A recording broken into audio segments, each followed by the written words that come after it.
know. like like it's um I mean, you and I have known each other for a long time and come from more similar backgrounds in some ways. So I don't think I had a full concept of what an artist did or what like it took to be an artist because no one in my family was in related to the industry or so all I knew was that I loved making things and that I had a proclivity for thinking through making. And that has pushed the trajectory of my career because it was just like taking the next step forward. And it was more about a survival. Like, how do I survive a life? And because I don't come from a privileged background, I've been independent and on my own for a very long time and had to like take steps to be able to feed myself and do those things. So it felt like nothing was linear. It was like following a path of trying to become more stable. And wherever that took me is where I went. But I didn't have a full concept or even, even through graduate school was never really informed about how to manage or how to make this life and or what artists really do or have to do. So it's been like this really long trajectory of figuring it out on my own or through friendships or like getting advice from people. Um, so it's hard, that question of like whether or not you've ever thought about quitting. I don't think I could ever quit making things. There are parts of the art world that I dislike. There's parts of participation in the art world that I dislike, that I would love to be able to just be like, leave that behind. And but it's all so like interconnected and What are the parts you want to leave behind? You don't have, you can say, I'd rather not share. oh 'Cause, no. I mean, I know them just because we talk, but Yeah. I don't love the hierarchies of anything, right? I also am in higher ed and higher ed loves a hierarchy. So um but no, like things like I was a late adopter of social media, but I just not in me to love it. And I know it's a tool and I know it's a way to connect and I've connected with a fair number of people, but it's not a natural thing that comes to me. And so it feels fraught with a lot of overthinking. Like, what do I post and what do I write? And no, don't say it this way. And, and which is just not like I'm a pretty honest and truthful person. yes. But I just like, I'm always unnecessarily, I guess, just bothered by like, what am I supposed to do with this? How is this supposed to represent me? I just overthink it way too much, probably. Um, which is something like I love like looking at yours because you just are authentically you and like the language you use. I just overthink everything. So that's common. So social media is hard, I think, for me. Um, but like I have issues with like who runs these platforms and ethically like where this money's like going and my work is about the environment and it's affected by that and it's just so it's caught up in a lot of angst about it.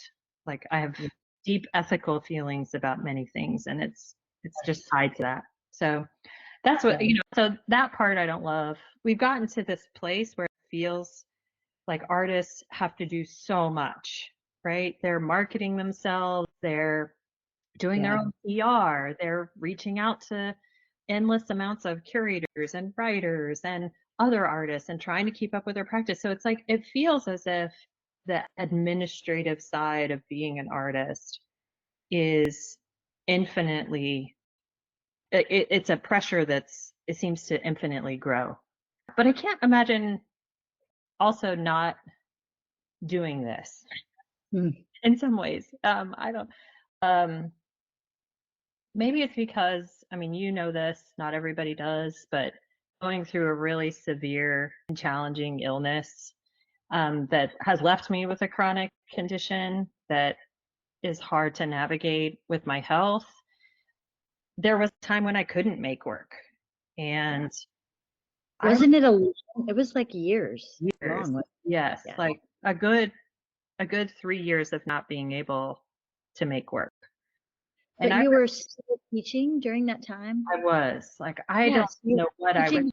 doing. I was still teaching, but I couldn't make anything, and I could barely. Honestly, I shouldn't have been teaching. But again, it's those hierarchies that just make you feel like you have to do this. You can't leave. You can't take a break. That was Yeah. really a detrimental effect on me mentally. I always kept thinking, like, what if I should have been able to take a break. I was deathly ill. I was to a place where I couldn't walk, like, but I was still teaching. And it was during that time, like, I had this notion, like, that what if I could never make work again? And that felt like a huge part of me was like dying. And Hmm. I didn't know how to grapple with that because Yeah. it was a way of always existing in the world. And then when a huge part of it just goes away, you're like, how do I function? And a whole part of me is gone, is missing. How do I operate in this world anymore? So Because that's, your body was betraying you. yeah, Your yeah. your body was betraying your artistic habits. Hmm. I mean, when you That's can't, such a clean way of saying, yeah, you were looking at mhm. I you definitely were lying.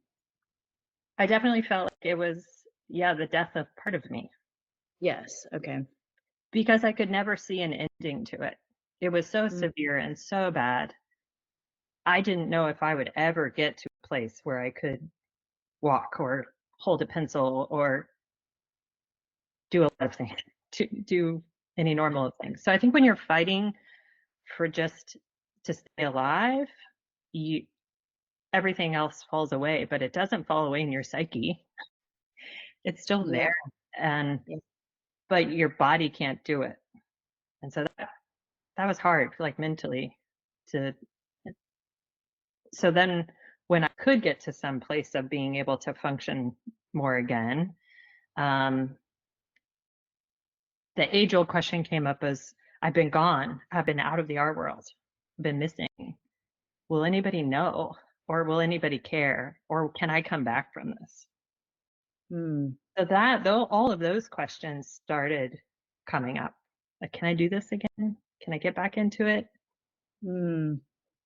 But a good friend of mine was really encouraging, and she said, like, maybe because I was like, I can't paint the way I used to paint. I can't hold the brush, like, because I have problems with my hands. I don't have the finesse or the dexterity to be able to do that anymore. And so we were just talking about that, and she was like, well, what if there's a different way of being able to make work or a different way of doing something?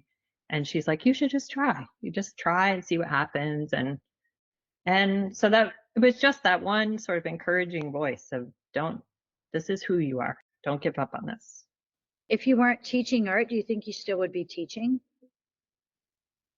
Do you think that is a vocation that you're like, yeah, I love this? Well, it's funny. Like when I went to grad school, I was like, definitely not going to teach. Like that's what I thought. Definitely You're not. so good though. That's surprising because maybe the reluctant teachers are really the best ones anyway.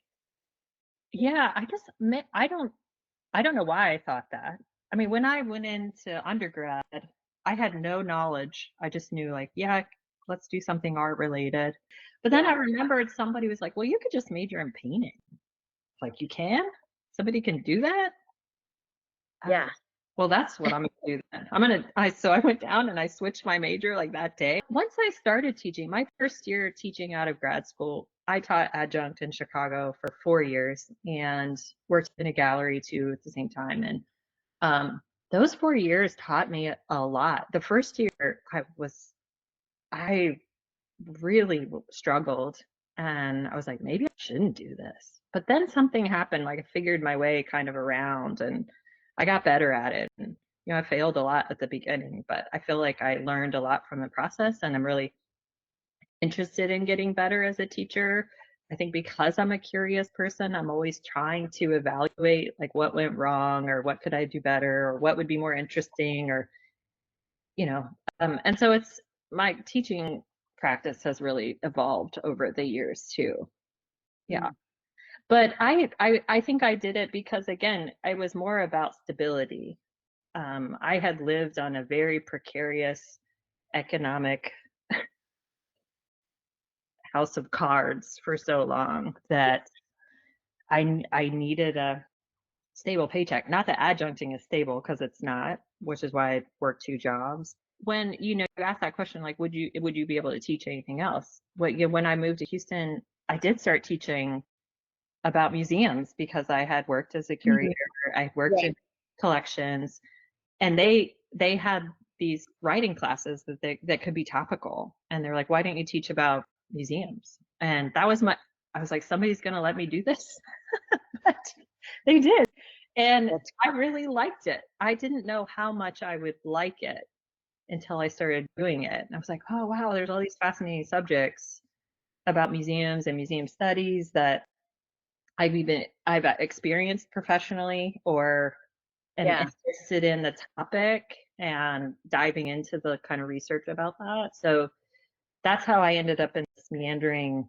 I teach art and museum studies, which is not typically normal. Like no one does both of these things, um, but I found myself just really interested in engaging in conversations about things that were still surrounding the art world, right? The museum sector is a part of the art world, and how do they function, and why do they function that way, and um, what are the problems and hierarchies with those, and so I found myself just being really interested in those kinds of conversations with students. But if I didn't teach art, or if I didn't teach like be in the art world at all, I feel like I'd probably be in some science related field of ecology or biology. Um, I've always been interested in science. My work has to do with these subject matters that really matter to me. I've always thought that scientists and artists really have a very similar way of thinking about big problems. And they're both really creative fields. The outputs of them look very different, right? Like a visual medium versus like a data set. But the questions we ask ourselves drive the engagement and interest in the subject and the research. And I feel like the paths are very similar.